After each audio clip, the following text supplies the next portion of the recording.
Olá, seja bem-vindo. Como você sabe, nós estamos já no mês de setembro, que é o mês da Bíblia, o mês dedicado especialmente à Palavra de Deus.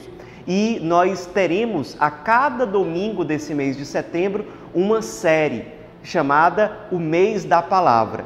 Nesse primeiro domingo do mês de setembro, nós faremos uma meditação com uma passagem bíblica que de alguma forma tem a ver com o nosso carisma, com a nossa espiritualidade Lumen, e a mesma coisa vai acontecer a cada domingo. Para que você acompanhe, nos ajude a evangelizar, aproveite agora para se inscrever aqui no canal da Obra Lumen no YouTube. Essa série também vai estar disponível no Spotify e em várias outras plataformas onde nós temos o nosso podcast do Lumen, que é o Lumencast. Então, no Lumencast, no Spotify e em várias outras plataformas, você também vai poder acompanhar o áudio dessa série, tá bom? Então, a cada domingo você é convidado a nos acompanhar nessas meditações e também espalhar, divulgar para outras pessoas. Como eu disse, se inscrevendo aqui no canal, acionando o sininho para você receber as notificações, lembrando a você dos próximos vídeos, tá bom? Então, nós vamos começar a nossa meditação de hoje, que é com Mateus 5,16, que é uma passagem muito importante na nossa história, na nossa espiritualidade. A gente considera a nossa passagem fundante. Nós estamos reunidos em nome do Pai, e do Filho, e do Espírito Santo. Amém. Vinde, Espírito Santo, enchei os corações dos vossos fiéis e acendei neles o fogo do vosso amor. Enviai, Senhor, o vosso Espírito, e tudo será criado, e renovareis a face da terra. Oremos. Ó Deus, que instruístes os corações dos vossos fiéis com a luz do Espírito Santo, fazei que apreciemos retamente todas as coisas, segundo o mesmo Espírito, e gozemos sempre de sua consolação, por Cristo Senhor nosso. Amém. Nós vamos começar, então, a leitura da nossa meditação de hoje pelo versículo 13 do capítulo 5 de São Mateus. Vós sois o sal da terra. Ora, se o sal se tornar insosso, com que o salgaremos? Para nada mais serve, senão para ser lançado fora e pisado pelos homens. Vós sois a luz do mundo. Não se pode esconder uma cidade situada sobre um monte. Nem se acende uma lâmpada e se coloca debaixo do alqueire, mas na luminária, e assim ela brilha para todos os que estão em casa. Assim brilhe a vossa luz diante dos homens, para que eles, vendo as vossas boas obras, glorifiquem o Pai que está nos céus.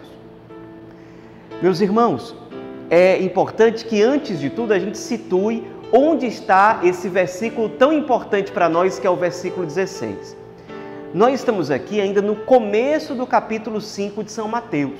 E como é que esse capítulo começa? Ele começa com a abertura do grande e famoso Sermão da Montanha, que é uma das pregações mais conhecidas de Jesus. É uma das mais longas dele. Para você ter ideia, esse ensino, essa formação, essa pregação de Jesus começa no capítulo 5 e só termina no final do capítulo 7, durando, portanto, 3 capítulos. Jesus diz aqui em São Mateus que o primeiro ato dele, ao começar o Sermão da Montanha, é sentar-se.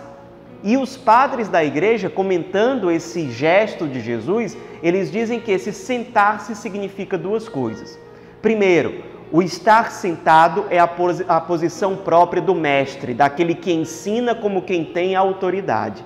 Segundo, o sentar-se, dizem os padres da igreja, faz uma referência ao ato típico de Jesus, que é o ato de descer. Esse ato de descer do Cristo é representado sobretudo pela sua encarnação, onde ele assume a nossa carne, a nossa humanidade. Ele se faz pobre, ele se despoja por meio da sua kenosis, ele se abaixa e vem ao nosso encontro. Então Cristo, ele é capaz de nos ensinar as coisas do alto, de nos revelar as coisas do alto, porque ele desceu ao nosso encontro. E a partir dessa descida do Cristo, que se fazendo humilde nos ensina e nos leva até o Pai, ele começa o Sermão da Montanha falando sobre o tema da felicidade, da bem-aventurança. O que é ser uma pessoa verdadeiramente feliz? Uma felicidade verdadeira, fincada no Evangelho, fincada na eternidade e que conduz para a eternidade. E aí Jesus começa a falar sobre as bem-aventuranças. Felizes os pobres em espírito, felizes os mansos. E aí ele faz uma lista com 8 bem-aventuranças. Depois de explicar o que é que nós devemos viver para sermos verdadeiramente felizes, ele diz que esses que vivem essas bem-aventuranças, os que vivem essa felicidade verdadeira, eles são o sal da terra. Portanto, são aqueles que trazem sabor para o mundo. Um mundo que muitas vezes é marcado pelo vazio, pela tristeza, pela infelicidade. Esse mundo passa a testemunhar uma alegria diferente, uma alegria que contagia positivamente, a partir do momento em que os discípulos de Cristo, os cristãos, eles dão sabor às realidades terrenas. A partir da vivência do Evangelho, do anúncio do Cristo, testemunhando a sua fé, os cristãos são sal da terra. E além disso, o Cristo diz, os cristãos são chamados a ser luz do mundo. Iluminar o mundo, não se escondendo, não se colocando embaixo de uma mesa, mas pelo contrário, tendo a coragem de evangelizar, de testemunhar a experiência de Deus que eles tiveram. É assim que eles são luz para o mundo. E aí nós chegamos na nossa passagem fundante, o versículo 16. Assim como, sendo bem-aventurados, tendo a felicidade verdadeira, aquela fincada no Evangelho, aquela que nós aprendemos do Cristo. Assim como, sendo sal da terra, trazendo sabor para as realidades desse mundo, testemunhando o Evangelho com alegria, assim brilhe a vossa luz diante dos homens, para que eles, vendo as vossas boas obras, ou seja, não são somente palavras vazias. Santo Antônio, por exemplo, dizia, cessem as palavras, falem as obras. Uma vida vivida na fidelidade do Cristo fala muito mais do que milhares de palavras.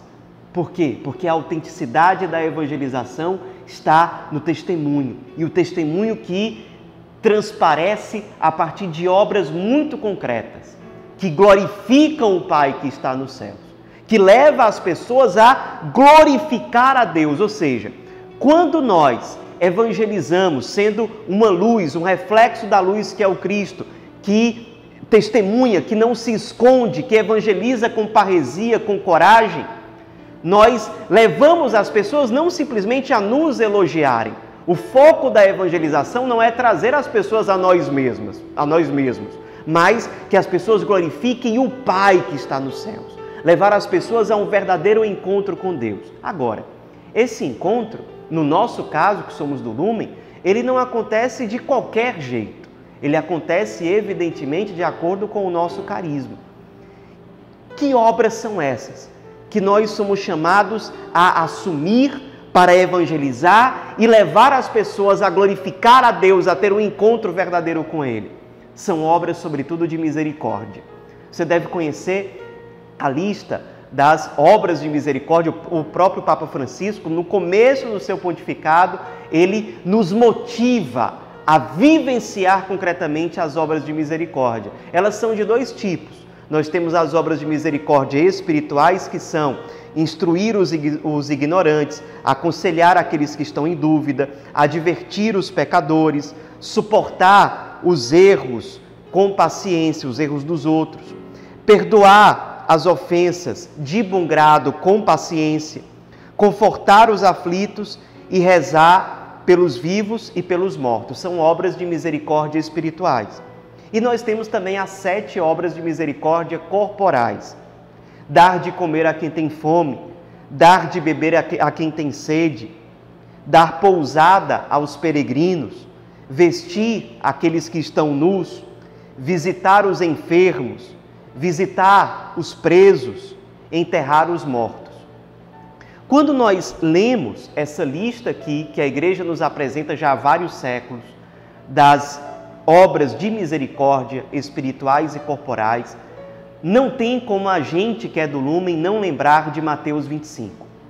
Mateus 25 fala que no fim das contas, nós vamos ser julgados exatamente pelas obras de misericórdia. Especialmente Mateus 25 aponta para as obras de misericórdia corporais. O Cristo se identifica com os mais pequeninos e diz: todas as vezes que vocês fizeram isso a um desses pequeninos, foi a mim que vocês fizeram. Fizeram o quê? Ele mesmo diz lá em Mateus 25. Deram de comer àqueles que tinham fome, deram de beber àqueles que tinham sede, deram de vestir àqueles que estavam nus, foram visitar aqueles que estavam presos, os enfermos. Ou seja, o Cristo em Mateus 25 apresenta as obras de misericórdia como uma chave de salvação, como um caminho de salvação. Todas as vezes que vocês fizeram isso a um desses pequeninos, foi a mim que vocês fizeram. Portanto, à luz de Mateus 25, nós sabemos que especialmente para nós, essas obras pelas quais nós somos chamados a ser luz para o mundo, evangelizar, levar as pessoas para Deus, são obras de misericórdia. O próprio Cristo nos revela isso, sendo misericordioso, se encarnando por amor ardente à humanidade, querendo resgatar a humanidade, ele se encarna. E mais do que isso, ele se deixa crucificar, se oferta totalmente a nós. Como é que nós fazemos para corresponder a esse chamado de ser luz para o mundo a partir de Mateus 5,16? Quando nós assumimos essa graça de viver as obras de misericórdia. As obras de misericórdia, perceba, elas sempre nos fazem sair de nós mesmos, elas geram cultura do encontro. Quando eu deixo de me colocar no centro e passo a colocar o Cristo no centro e a sua vontade no centro, isso é uma grande libertação.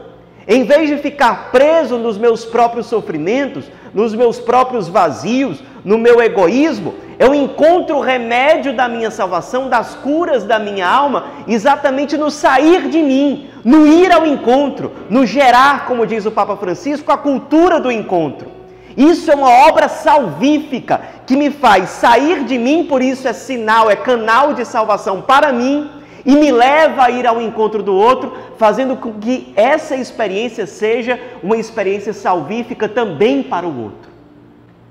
Agora a gente poderia se perguntar, mas quer dizer que são somente obras exteriores que eu preciso viver e assumir para evangelizar? Não. Porque à medida em que nós vamos nos alimentando a nossa alma, com obras de misericórdia concretas, vividas com amor, com alegria, com despojamento, saindo de nós mesmos, uma cura vai acontecendo dentro do nosso coração. E aos poucos nós vamos nos modificando. Ou seja, as obras de misericórdia, elas vão alterando não só o nosso exterior, não são atitudes superficiais. As obras de misericórdia, elas vão modificando o nosso coração, o nosso ser. E à medida em que nós vamos amando, nos consumindo, indo ao encontro do Cristo, dando de comer para Ele dos pobres, dando de beber para Ele dos pobres, dando de vestir para Ele dos pobres, quando nós saímos de nós mesmos e amamos o Cristo, especialmente nos menos amados, nos mais esquecidos, nos mais sofredores, o nosso ser é alterado. Nós vamos ressuscitando e vamos nos conformando, nos configurando ao Cristo ressuscitado. Sobre isso, Santo Tomás de Aquino nos dá um ensinamento muito precioso. São Tomás de Aquino diz o seguinte, ele lembra de duas passagens bíblicas que nós encontramos nos Evangelhos. Quando Jesus passa pelo batismo no Rio Jordão. Ali, quando ele é batizado por João Batista, uma voz, que é a voz do Pai, aparece do céu dizendo: "Este é o meu Filho muito amado." Segunda passagem bíblica, quando Jesus convida Pedro, Tiago e João, apóstolos, para o acompanharem na subida ao Monte Tabor, e lá em cima ele se transfigura diante desses apóstolos. Ali também, uma voz desce do céu, que é a voz do Pai, que diz: "Este é o meu Filho muito amado." Santo Tomás de Aquino diz que quando nós nos configuramos ao Cristo e nos tornamos um com o ressuscitado, essa é a atitude do Pai diante de nós. Ele olha para nós e Ele se alegra profundamente, porque Ele olha para mim e diz: está aqui o meu filho, de acordo com aquilo que ele foi criado para ser. Eu vejo o ressuscitado aqui. O coração do Pai se alegra e Ele diz a mesma coisa que Ele disse no batismo de Cristo e que Ele disse na sua transfiguração: este é o meu filho muito amado. Nesse momento, diz Santo Tomás de Aquino, o Pai é glorificado de modo extraordinário, porque Ele olha para nós, Ele vê o Seu Filho eterno, o Verbo divino encarnado em nós, ressuscitado em nós. De certo modo, Deus se vê e Deus se alegra, porque percebe que em mim, que sou sua criatura, que Ele contempla e se vê, Deus se alegra por ver que eu, finalmente, estou sendo aquilo que eu fui criado para ser.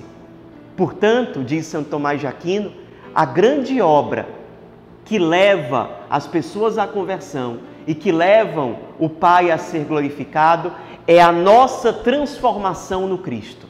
É quando Cristo está plenamente presente em mim, quando eu estou plenamente configurado a Ele ressuscitado, ou seja, é uma mudança no meu ser. O Pai olha para mim e se alegra. As pessoas olham para a minha vida, que é reflexo do Cristo ressuscitado, e elas são arrastadas para Deus. Como, por exemplo, diziam de São Francisco, já não se sabe mais se é Cristo ou se é Francisco. Como, por exemplo, diziam de São João Maria Vianney, nós vemos Deus naquele padre. As pessoas podem ver claramente Deus na nossa vida ressuscitada. O ressuscitado que tem um coração eucarístico, um coração que deseja muito ir ao encontro do abandonado.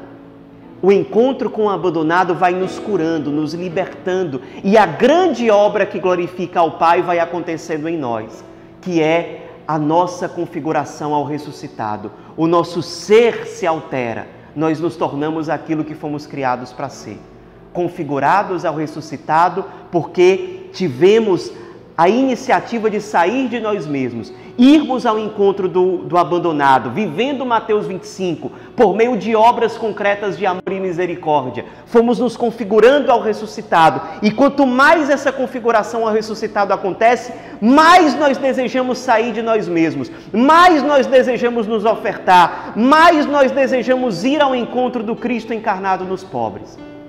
É assim que nós somos chamados a viver Mateus 5,16.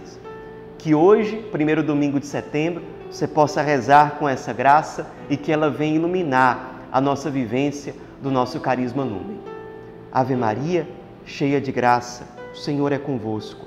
Bendita sois vós entre as mulheres e bendito é o fruto do vosso ventre, Jesus. Santa Maria, Mãe de Deus, rogai por nós, pecadores, agora e na hora de nossa morte. Amém. Em nome do Pai, do Filho e do Espírito Santo. Amém.